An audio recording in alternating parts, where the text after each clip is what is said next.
Yeah. You were talking about the postmodern era, and you brought up two examples there of that. And I just wanted you to stick with that a minute and tell us how I should feel about and what it has to do with. Like my example of Paul going to Lutheran seminary?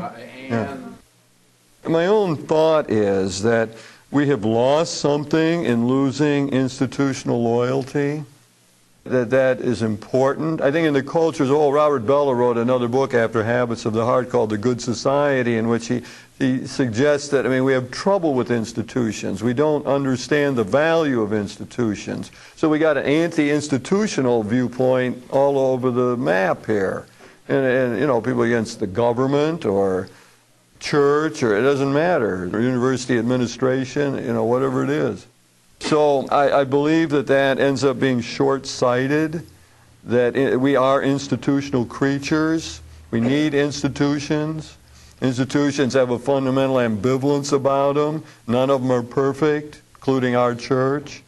What I want to tell the young people is, and we do to our students, is to say, well, why don't you go to the Catholic Church there, get involved, get to know the pastor, and try to make it better.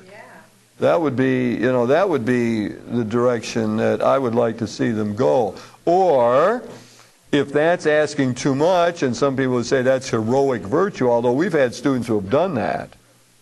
Some students who come out of the University of Toledo have gone to parishes and done exactly that, got to know other young people, and he taught CCD and won the respect of the pastor and over a period of time, and then got in some of the liturgical changes they wanted, and it worked. But lacking that, I would say the next best thing is shopping. That is, finding a Catholic parish that will give the nourishment that they're looking for. So I think that's a reality in our world. And I'd rather see them do that, shop for a Catholic parish, rather than just go elsewhere. Catholicism gets into our bones and blood. I want to talk about that as part of my response. So maybe I'll save part of that and put it into context. Yeah? My feeling about that is I would rather see my children being and believing something than nothing. I would agree with that. That would be, as I would look at the hierarchy, I would agree with that. You'd probably rather that your children were good Lutherans than non-believers. Yeah? In the past, a Catholic girl might say, well, I'm just not going to give up my religion. He's going to have to convert or either not even consider marrying someone who's not Catholic. Marriage is supposed to be a compromise. How can you, and especially today when you're talking about women want 50-50 and everything. No, a man is going to throw that back in my face. My boyfriend's Methodist. And we've sort of talked about if we get married, are we going to, I'm not going to be Methodist, but I don't know if he wants to be Catholic. So are we going to be Episcopalian?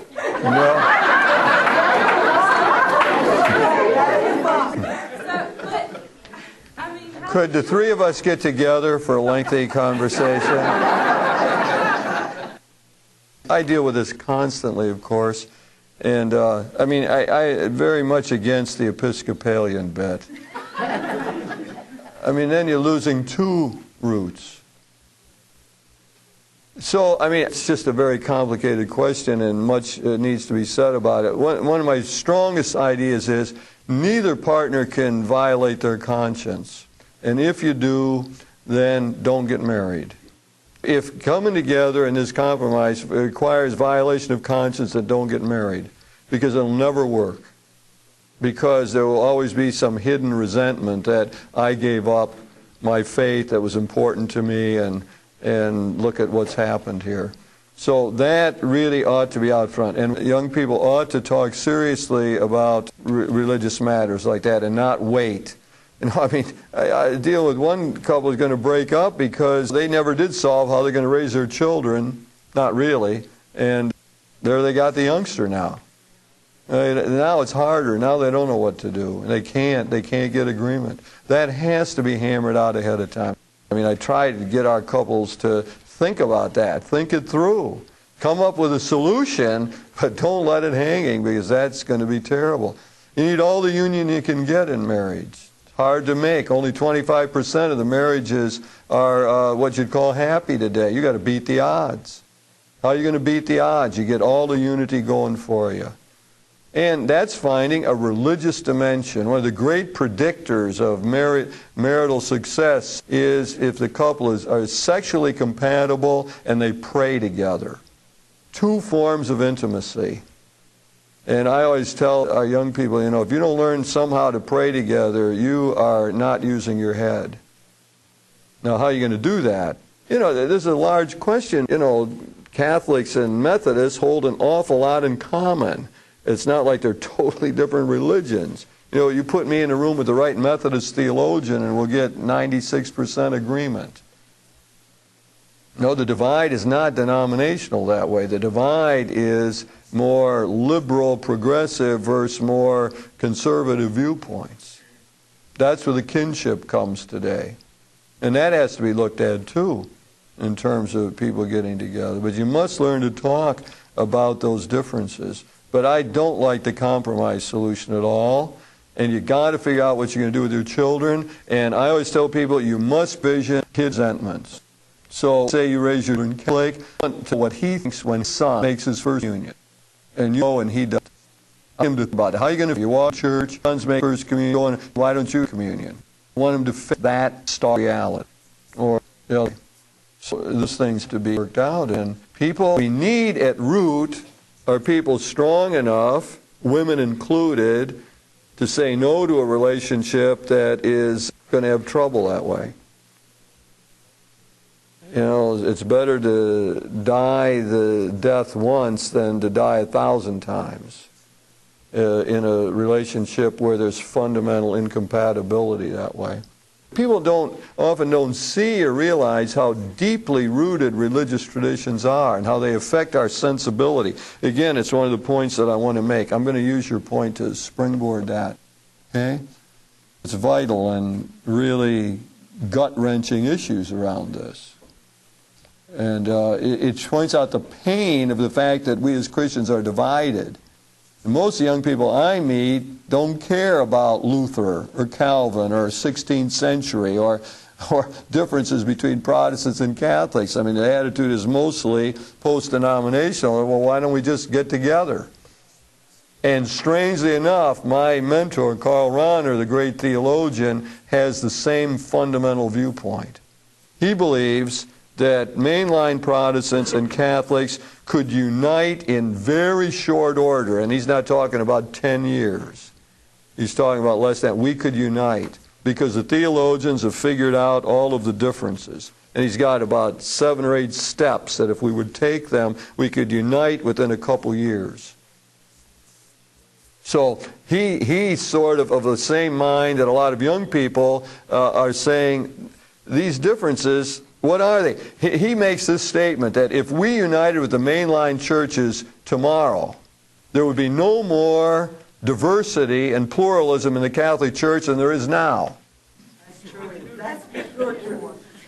No, there'd be no more pluralism than there is now if we united with mainline Protestant churches. And I think that, in an unsophisticated way, our young people know that. It's not articulated, but it's in their bones that why don't we just unite, and be together. And some people say, well, it's silly, but Rahner does hold that position himself. Let me try to put some frame on this, okay?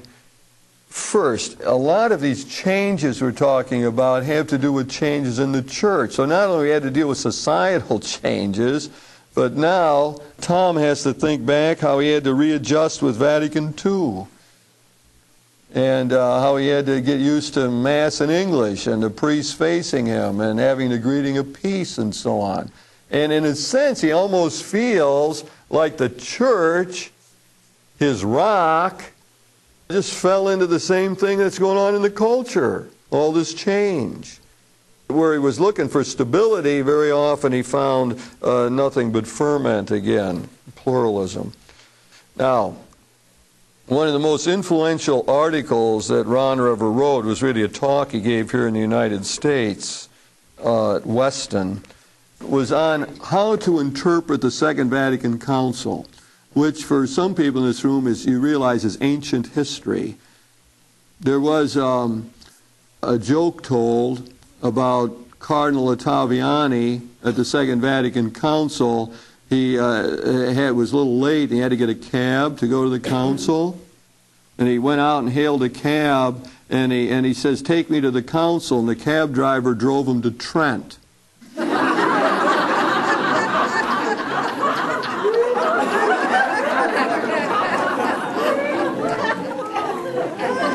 I once told that joke in a class of 350 people, and the first 10 rows were all undergraduate students.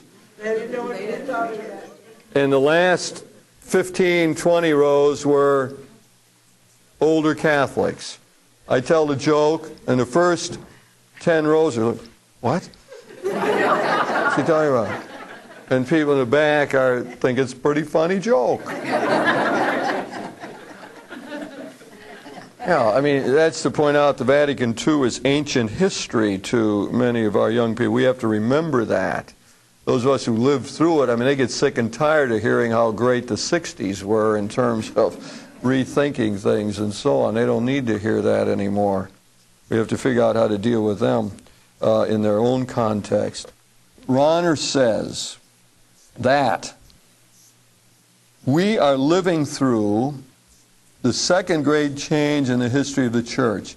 He says the old interpretation of Vatican II, he thinks, is absolutely wrong. The old interpretation was something like this: that John the 23rd saw these movements, liturgical movement, theological renewal, ecumenical movement, liturgical movement, and he called a council and sort of brought them to a head, brought them to a conclusion, put them together in a package, and gave us the Second Vatican Council that we're living off of now.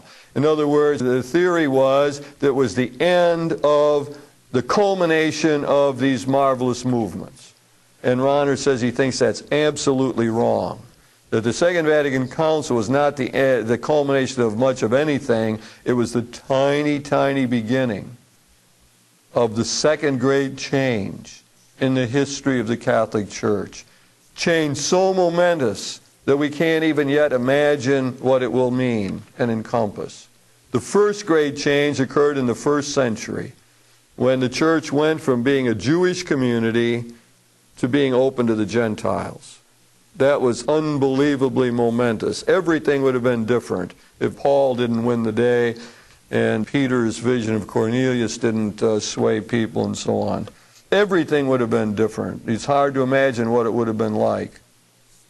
As a matter of fact, that change was made. There was that openness, and we ended up this kind of community that we know. So Ronner thinks we are living through now a period of time with the similar dynamics. No, that the question is, will the centralizing effort to control the Church and keep it on a Roman, European, and even American model, or will the Church be open to different cultures, to becoming a world church for the first time in its history? And Ronner believes that that is the inevitable flow. That this papacy will be seen as anachronistic on that particular question. On that particular question of greater centralizing and greater authority coming from Rome and control, like the decision to play down the power of the national bishops' conferences. In Ronner's viewpoint, that will seem one day to be totally against the movement of history, almost unthinkable in terms of where it is going.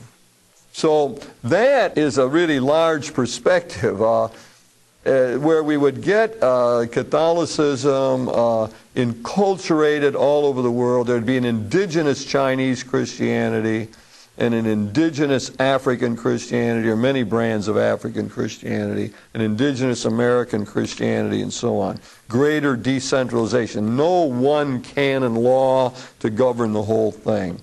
There's actually a concrete case of this found in the book by Vincent Donovan, Rediscovery of Christianity, where he taught the Maasai tribe in Africa. He was with them, I think, 17 years, if I'm remembering the story right. And he went in there, and he didn't tell them how to be Christian. All he did was go in and tell them the stories of Jesus. He didn't tell them how you had liturgy or anything else, or what the creed was or anything. He just told them the stories of Jesus. And out of their own culture, they developed this whole thing. They developed an all-day Eucharistic liturgy.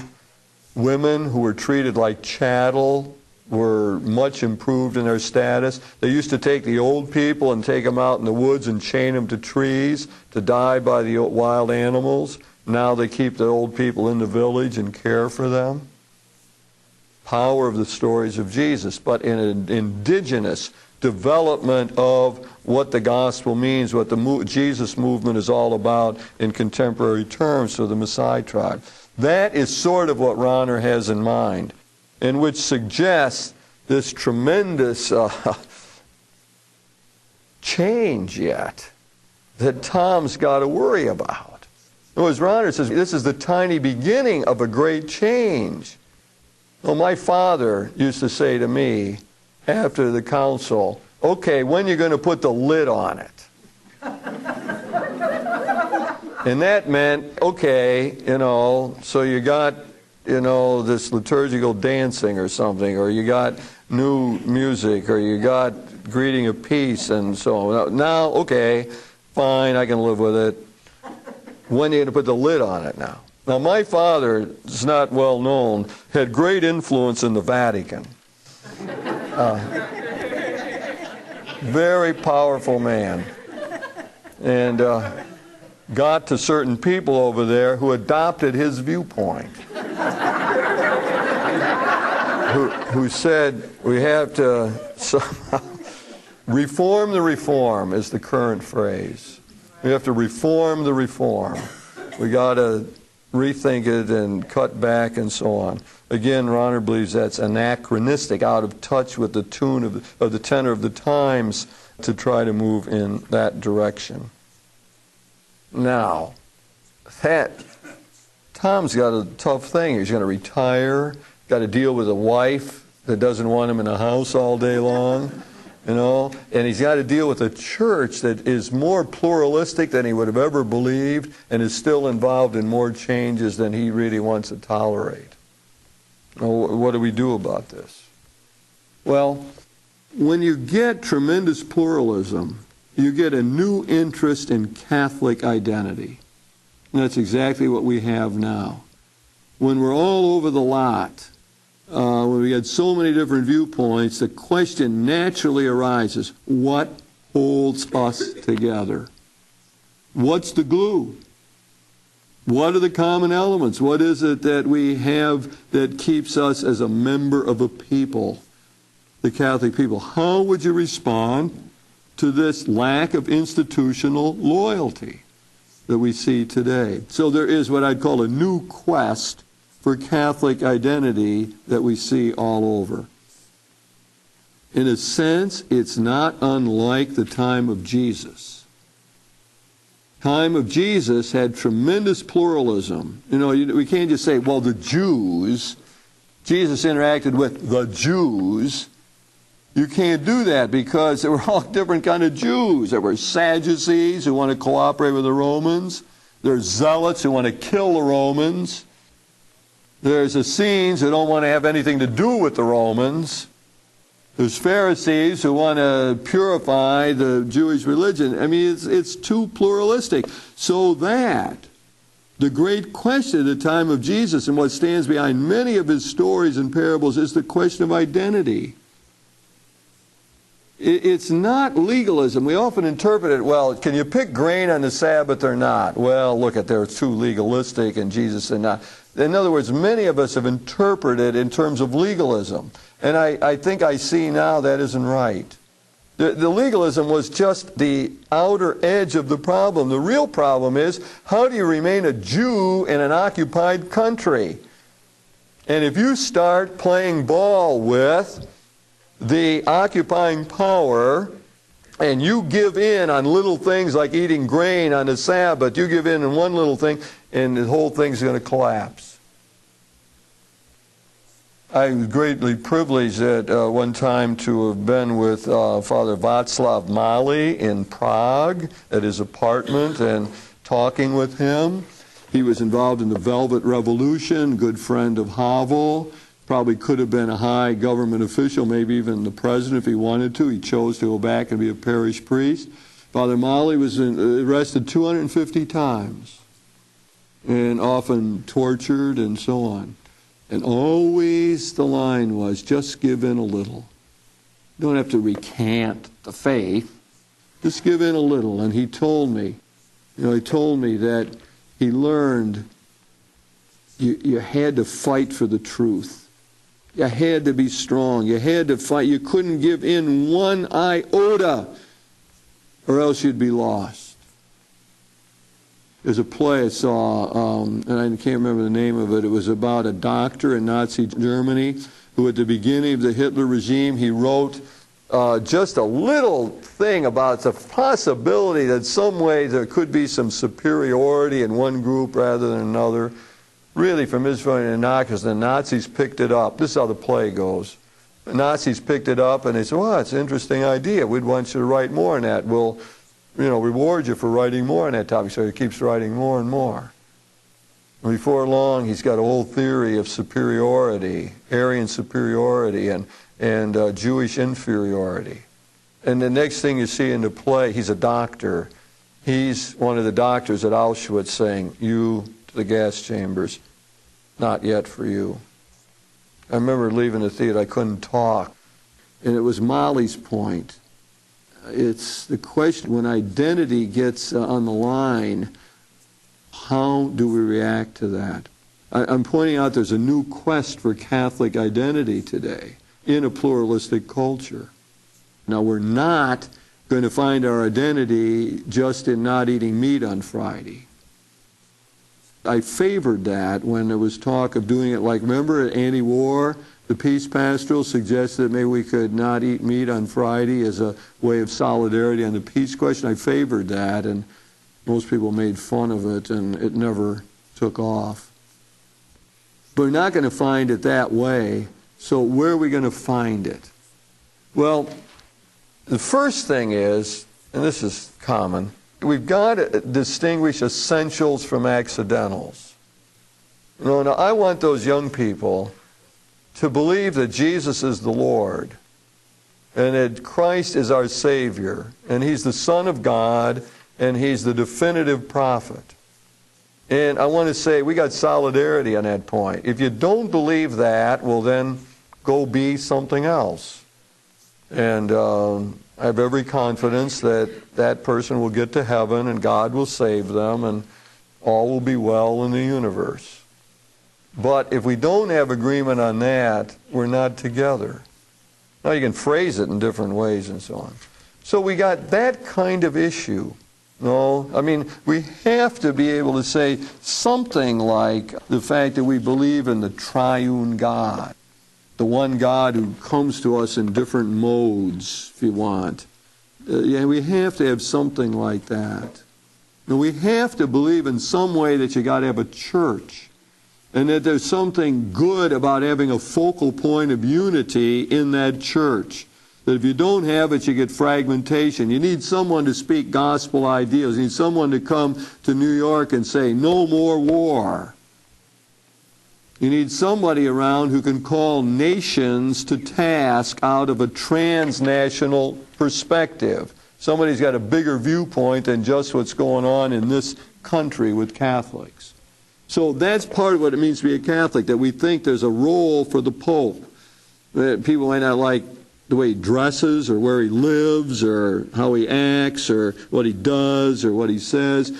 But there's the Catholic sensibility, the Catholic position is that somehow it's good to have that person, that spokesperson. So we can go down, we can develop other things. Somehow we have to believe that it's good to have sacraments. And sacraments are part of the way we interact with our God and meet Christ, the way the church actualizes itself. We got to hold together that the law of love of God and neighbor of self is at the core of what morality is all about. You got to believe that there's an afterlife, a reward that comes to those who have tried to follow their conscience, as Vatican II said. So we're not as up in the air like some people think. I mean, that's not relativism. Those are core beliefs that we can hold together, no matter how we end up explaining them. Now, there's another approach to this, and I talk about it under the heading of the Catholic imagination. In other words, I believe that there is a sensibility that develops among us Catholics that comes primarily from the experience of the Eucharist. To go to Mass regularly as a child, to make First Communion, to be confirmed at Mass, to get married at Mass, to bury one's grandparents at Mass, one's loved ones, all to have graduation Masses, home Masses, all of that shapes our outlook on life. And what it essentially does to participate like that over a period of time is it tells us that somehow or another the infinite God is present in this finite world. The great God is present in sharing bread and wine, eating together, the most common thing we humans do. God is present. The infinite is present in the finite. The world is charged with the grandeur of God, as Gerard Manley Hopkins puts it. Grace is found in visible realities. Oh, that is the Catholic incarnational sense, the Catholic sacramental sense. And I believe we have it. I had the job, one of our high school graduations, of giving the homily for the class. And that class of 1954, I was a very young senior. So I'm looking at this class, and all the pluralism is there. And I got one family in mind. One guy I play golf with. He thinks that Rush Limbaugh is too liberal. I mean, this man is rightward-leaning. He's married to a wonderful woman who has Richard McBrien's book Catholicism on her shelf and looks at it regularly. In other words, she's a very liberal Catholic. So I'm envisioning my problem of preaching to this group centered on those two. So we have the gospel, the road to Emmaus. And I point out they recognize Jesus in the breaking of the bread. And that's exactly to all those people gathered at that reunion. We've recognized Jesus in the breaking of the bread. We've developed this sacramental sense. So I play that out, all the Masses we shared at graduation time and all that. And most of them, we got married at Mass and so on, all of that. And trying to bring out the point that there is this Catholic sensibility, Catholic imagination. You see, it's deeper than whether we agree on birth control or not. Because what I'm talking about is in our bones. It's in our blood. It's the way we see the world. It's a worldview. And you can't just take it out. It's like some of the young people say, well, I'm not going to be Catholic. I'm going to go be something else, when I get married. And very often they feel empty. They don't feel right. They feel like they lost something because there's part of themselves that's no longer operative. Because it's in the heart, it's in the bones, in the blood. So I play this out. And after the Mass, my friend Tom comes up. You got him, Jim. Right on, buddy. And Gwen, his wife, comes up and gives me a hug and says, that's it, isn't it? That's it. We do share that. I even share that with Tom.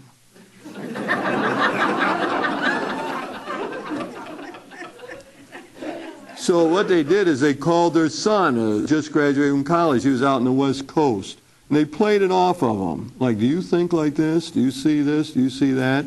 And they had one of the best conversations they ever had with him, and they came away thinking, yeah, he's got a Catholic imagination. You know, he could have fooled us, but he's got a Catholic imagination. There's a sensibility there. So my suggestion is that we play to that. That we come together at what I think of as a deeper level. I remember one young man went home. He was very liberal, Catholic, loved to come to our university parish and so on. His mother was very conservative Catholic, and they always fought. They'd fight over every issue, whether nuns should wear habits, whether girls should be servers, whether priests should be able to get married, and it didn't matter. They always disagreed. And his father had been recently deceased. I said, when you go home this Christmas, he was dreading it because it was always a fight. And I said, look, why don't you do something else this time? When you get home, why don't you ask your mother to talk with you a little bit about how you both feel about your father? Just honest conversation. What do you feel about him? What did you like about him? How do you deal with the loss of him and so on? It all changed. They had a heart-to-heart. They were engaged at some deeper level than girl servers.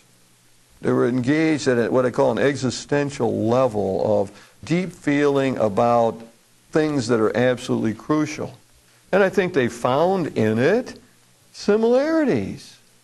I mean, they both thought that he lived on. They both thought they were still in relationship with him. They both thought they should be true to his spirit. They both said they loved him. You know, and there was a worldview there, a belief system about what human life is all about that they shared that they never knew they shared. So that gets at the same thing. How do we find this unity? You know, I think it is somehow at this deeper kind of level that I'm calling here Catholic imagination or Catholic identity. And I want to go there. You know, I want to play that up. Try to see if we can't get something together that way. And I want, if we can get closer together. I worked with Cardinal Bernardine for 4 years on the Common Ground project before it was announced. I've been very involved in that. And Cardinal Bernardine knew right on target, you know. He said the polarization of the church is hurting us, and we've got to find this common ground. And in that common ground, Jesus is the norm beyond all norms. And in that common ground, we have to be attentive to, respectful of the long tradition of the church. I like to present it to our young people as a wisdom. They're not the first people who ever wrestled with relationship questions. They're not the first people who tried to figure out who they are. Not the first people who try to figure out how they're going to make a contribution to society. There's a wisdom in the community that they can draw on, and that's how I want to present it to them. Not, thou shalt not commit adultery and don't fornicate, but there's a wisdom in the tradition about human relationships, about sexuality, that is worth sharing. So what I'm after here is a confidence. I think we'll all do better if we have confidence in what we've got. This Catholic heritage is not perfect. Our church is not perfect. It's a graced but sinful church because it's made up of people like you and me who are graced and sinful. It can't be any other way as long as we're in it.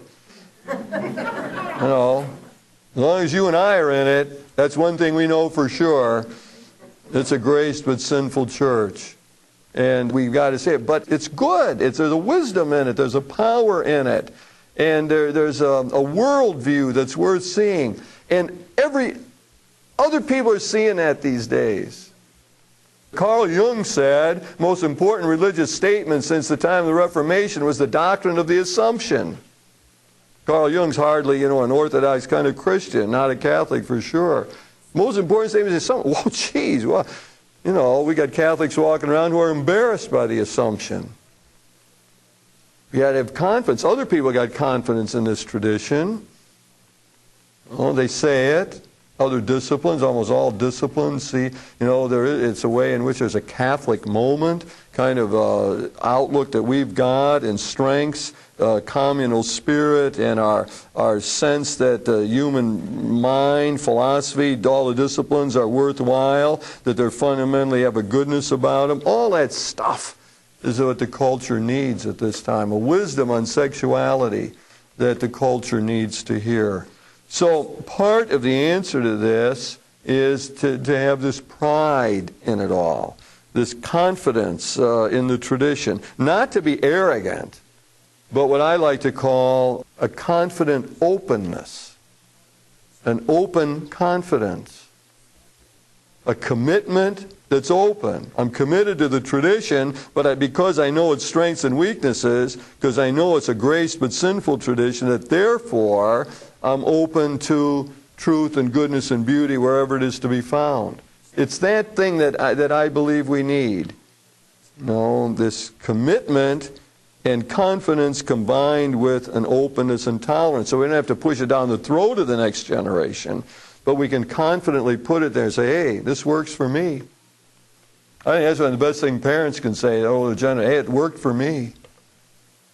Kept me together when my mother died. Kept me going when I lost my job.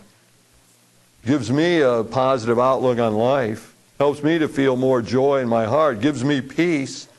That's what we have to do. We have to share it. Works for me in various ways. That's what will speak to the next generation. Now, we're going to lose some. We're not going to hold them all because they got options. Because they can become Hindus, they can become Buddhists, they can get married to other people and other traditions very easily and join the other tradition. It's all open to them of any of the constraints that previous age had. And so we'll lose some. We can't get around it. One of the ways I want to talk to people is to say, hey, why don't you stay with us through this changing period, and let's make something better. I'm asked to talk to the vocation directors around the country a number of times, and one of the things I say, let's put it to the young people this way. You got a chance to shape something new. We don't know what it means to be a priest today. We don't have a compelling image. We don't have a clear theology, but we can form one.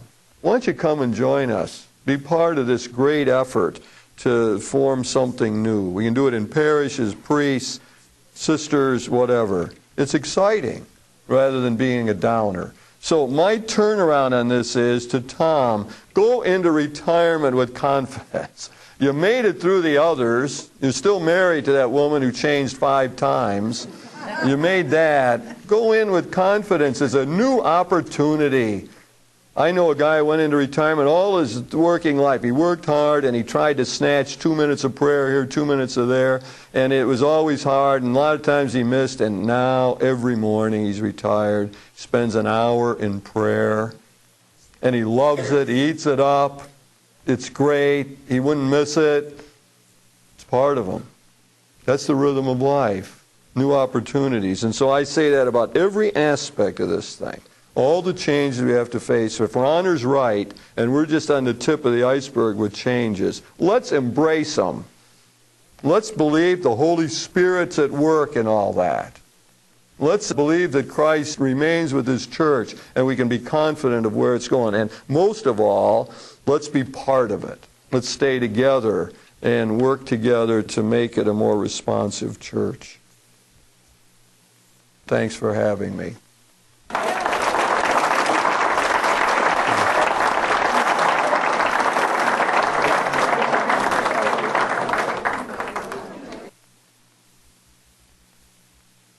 This is the conclusion of Side 2.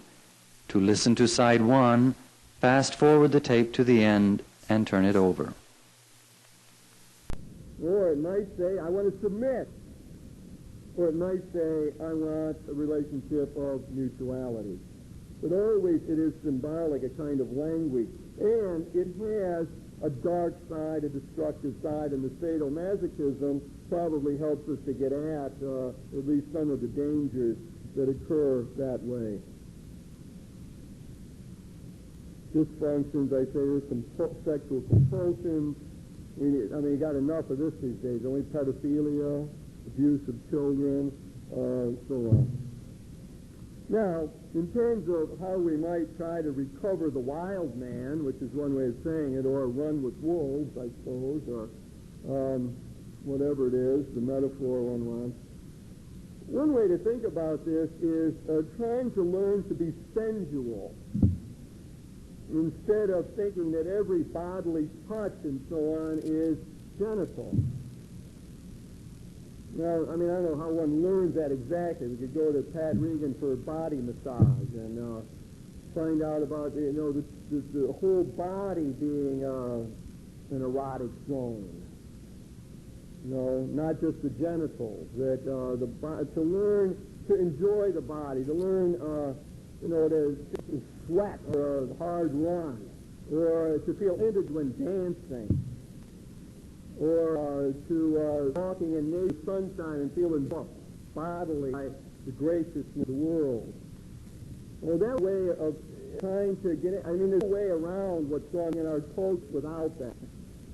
If we're right about what's wrong, that we trivialize sex, the thing is related to the genital activity, we got to recover the other side of it.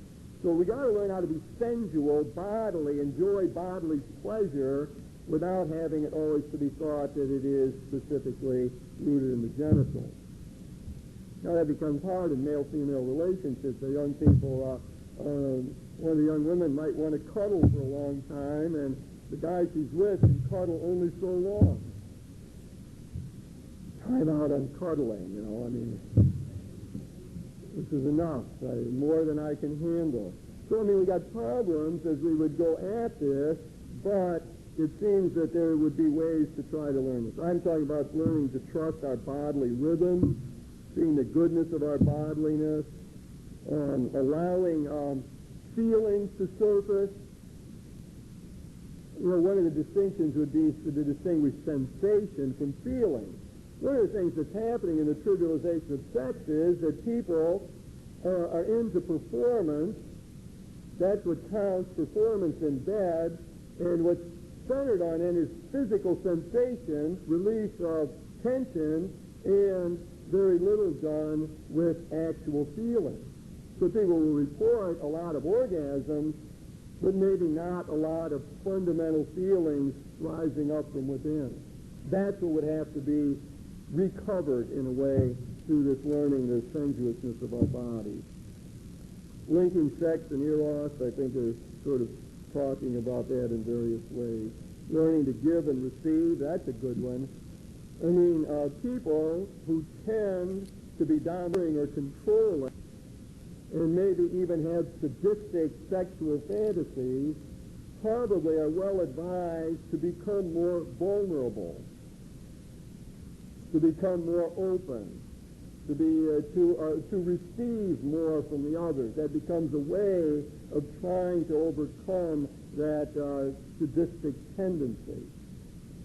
I think the other way that it can be overcome is by surrounding it by love. I don't care which side of one is on this power thing, whether one is submissive or dominant. It seems like the only thing that can heal that or move it to a more mature level is love, mutuality, care for one another. I suggest here the importance of dealing with disappointments in relationships, being able to talk about those, to say how the friend, the lover, the husband, the wife was not there, and how one deals with that disappointment. Trying to improve communications, talking at a deeper level, and finding enjoyment in that. Trying to structure that into relationships would be very important. And through it all, remembering the great insight, let the other be other. Otherwise, we can't move forward on that. I'm inclined to move forward.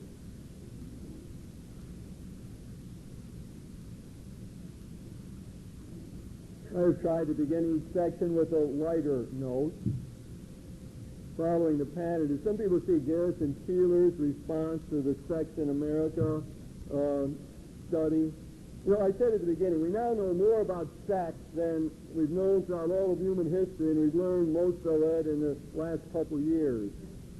And we have the first scientific study of sex in the United States, having been done by 4 researchers in the United States. The Kinsey report, if you remember many years ago, was not a scientific study. It didn't conform with the random sampling that one needs for that. So we finally have that, and it's in the book, Sex in America. And fundamentally, what it says is that we are far more conservative sexually than the media, television, and movies would make us think. And the idea that is portrayed that all these people are running around having great sex with a whole bunch of different partners, and that I'm somehow let out of it and missing something is not true. That this whole troublesome area we've had of people thinking the other guy's getting it and I'm not is simply through good scientific data now not the case. Nor is there as much sexual activity as was thought of through the revolution of the 60s, as some have called it. Garrison Keillor picked up on a report, and he was fascinated by the frequency of sex.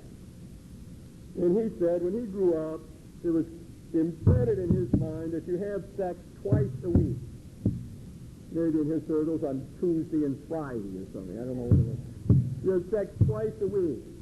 And he said, there's a whole bunch of us who have worn ourselves out trying to keep our quota going, you know? And it was hard work, and we often didn't make it. And we felt as though we were failures, and all those other people were hopping into bed regularly, and we were taking care of kids and didn't have time and couldn't do it all. And Garrison Keillor says that now that he knows that the average person in the United States does not have sex even twice a week, he feels liberated. He's now freed up to have sex as often as he really wants to have it. And I think that as often he speaks a deep truth. What has happened, I think, in the publication of this survey is that many people just feel liberated. They feel they're within a normal range. And the stats are just quite amazing. Well, I mean, you take something like female orgasm. I think that despite the fact that probably Catholics women have more orgasms than non-church women, which Andy likes to play up, I think the figure is something like 29% of women say that they regularly have or almost always have orgasm in sex. Well, I mean, you know, that makes a lot of women feel better. And then maybe they felt before reading that. Also, I mean, there's the people who are trying to keep the fidelity going. No, I mean, look at, I just listed a whole bunch of these stats. I don't really want to read those to you, but look at, I mean, most married people do not have affairs, despite what the soaps might say or indicate. No, high percent don't. 5% of men, sometimes they say they've never been unfaithful. Yeah, this is quite amazing, and of course, the problem is set up from the media that gives some sort of notion here. The whole idea that oral sex is taken over much, there is more of that among your married couples, but people like the traditional way. And that's most ways that people make love. Then you get, well, I mean, there is traditional statistics that show there's higher standards of thought, that there's more conservative outlook on it, more Christian attitudes that are at work. I mean, look at that, isn't it, what is that, 91% that having external affairs is almost all wrong. That's quite striking in our culture, especially given the bombardment and so on. Well, okay. There's also a lot of stats here that are sort of unnerving. I suppose the major one is that 22% of women have been forced to perform a sexual act, and 96% of those women knew the person who did it to them. So when we talk about the sexual liberation of women, this has not worked out perhaps the way one might have hoped. You notice the other number I put in there, only 3% of men say they have forced women. Now, this means that we're going to get a lot of conversation on what forcing is all about. And we need a new dialogue on what that means. And I suppose another thing to get out of this is that the best sex is happening in marriages. The idea of swinging singles and the bachelor scene and so on. The people who give the most affirmation of their sex life and are happiest about it are married couples in a loving relationship. That's where most sex is going on. That's where the best sex is happening. Again, that's very comforting for people with religious beliefs and so on. One statistic was so striking that I put the page number down. And the authors say they really don't know how to explain this, and there's probably nobody who believes it, but 8 times as many men are virgins at the age of 20 than 40 years ago. It has something to do with the marrying age, of course. Well, that's one of the factors. There's another hypothesis that it's got to do with AIDS and sexually transmitted diseases and so on.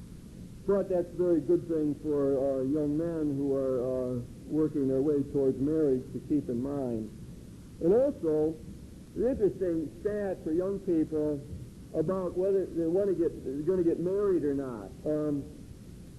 10%, only 10% of people who ended up getting married, they're married now, had intercourse in the first month that they met. So the idea that jumping into bed quickly is the best route to finding a mate proves to be not true. 48%, I think it is, of the people who waited over a year end up being married. Again, it's nice for young people to be made aware of these kind of statistics. You could call through this and probably see a number of them that one would like to keep in mind. Now I want to direct my attention to the collegiate scene and young people today. And I suppose the major thing to keep in mind is that young people today got a bigger problem than in the past in terms of premarital sex. Much bigger problem. The problem is created this way. People come to puberty sooner and get married later. In the past, people maybe had 3-4 years they had to deal with that problem.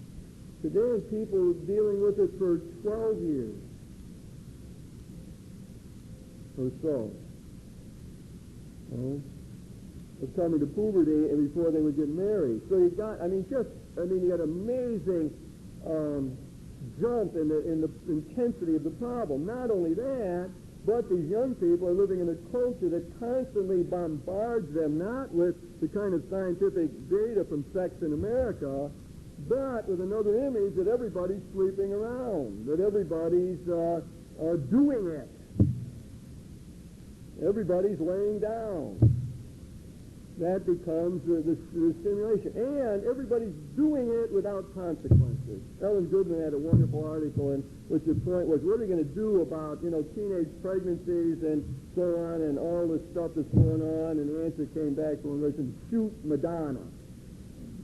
Well, that became a symbol, of course, of a media that's got another message. I guess Madonna's message has changed a little just to show I'm with it. That's the earlier Madonna I'm talking about. Anyway, the earlier Madonna, is got another message where there's no consequences to sex. That Ellen Goodman's column was wonderful. It said, we don't need less reality, in portraying sex. We need more reality. But sometimes when you have intercourse, you get pregnant. And that venereal diseases get transmitted. And people get hurt emotionally. We need more reality on the media, not less, she says. I think she closed the column by saying, sex and consequences. Just hum a few bars and maybe you'll catch on. Sex and consequences. So that so the collegians are living in a world where they've got long time to relate before they get married, and they're getting bombarded with all of these other things. And then further, contraceptives are now available in a way they weren't before. All of this, and another factor, only 5%, or experts would say only 5% of these people got really comprehensive, good sex education. You put all that together and you got a mighty big problem. And you probably have the one area where there has been a clear sexual revolution.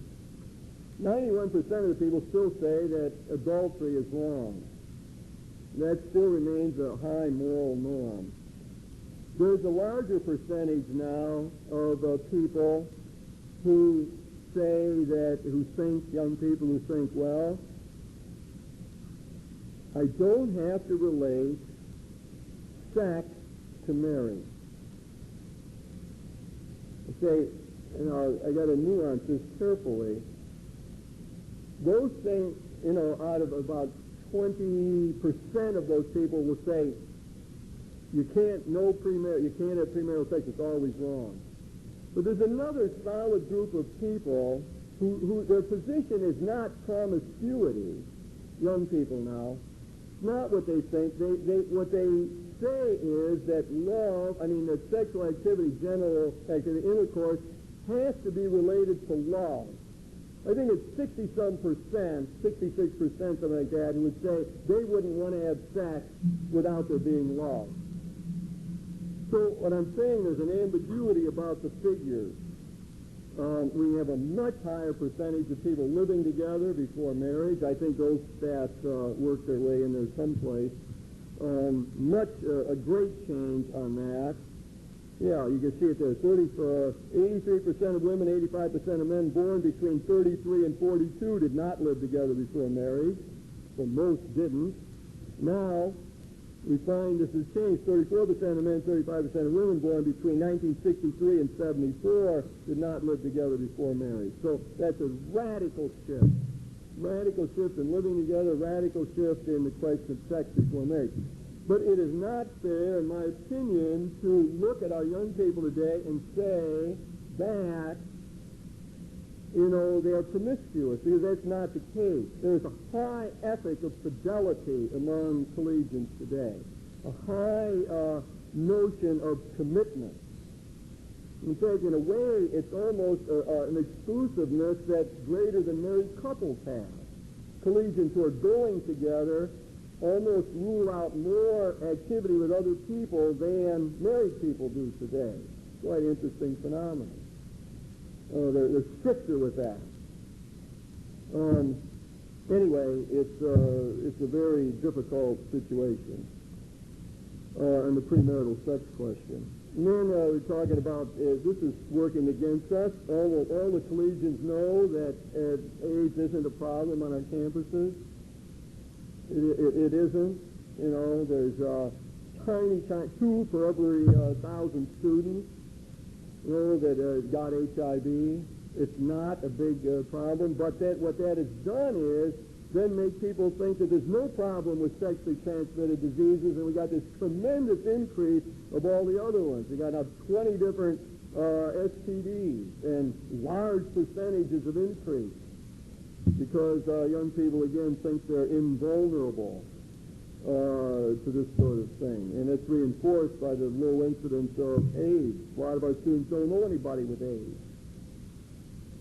It's true.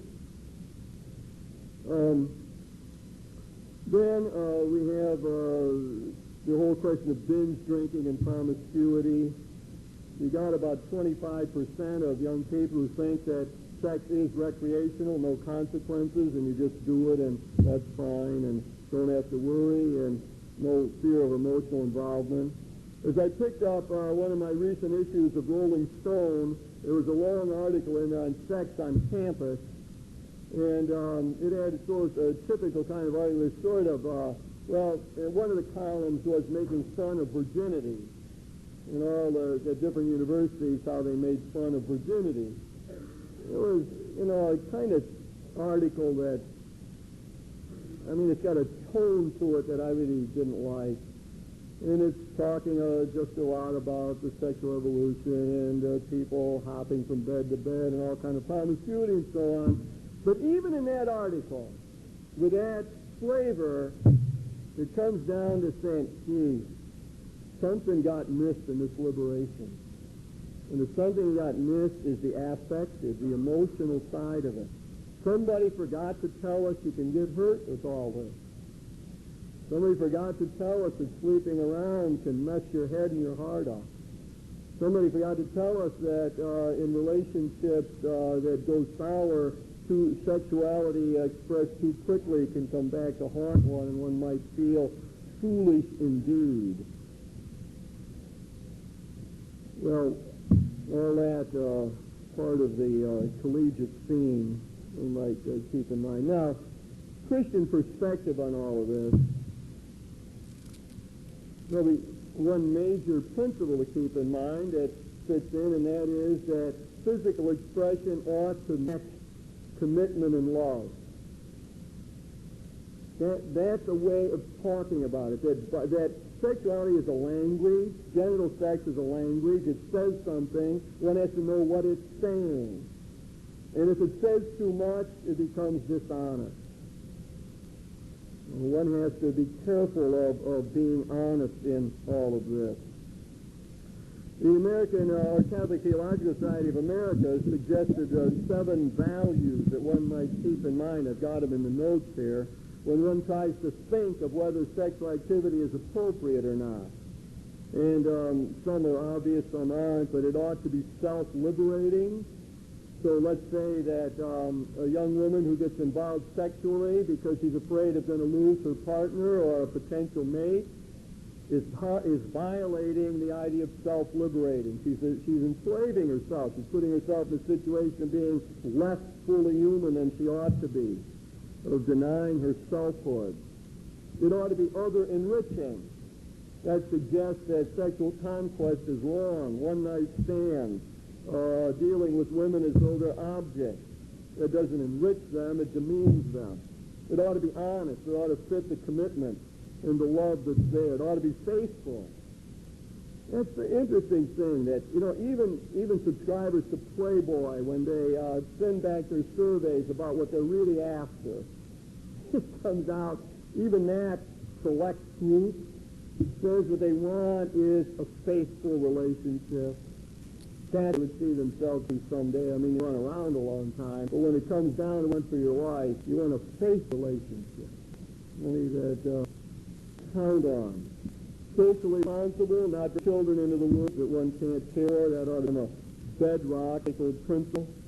Life-serving, and joyous. The joy word is a way of responding to the cultural problem, where there's more sex and less enjoyment, where performance becomes more important than feeling.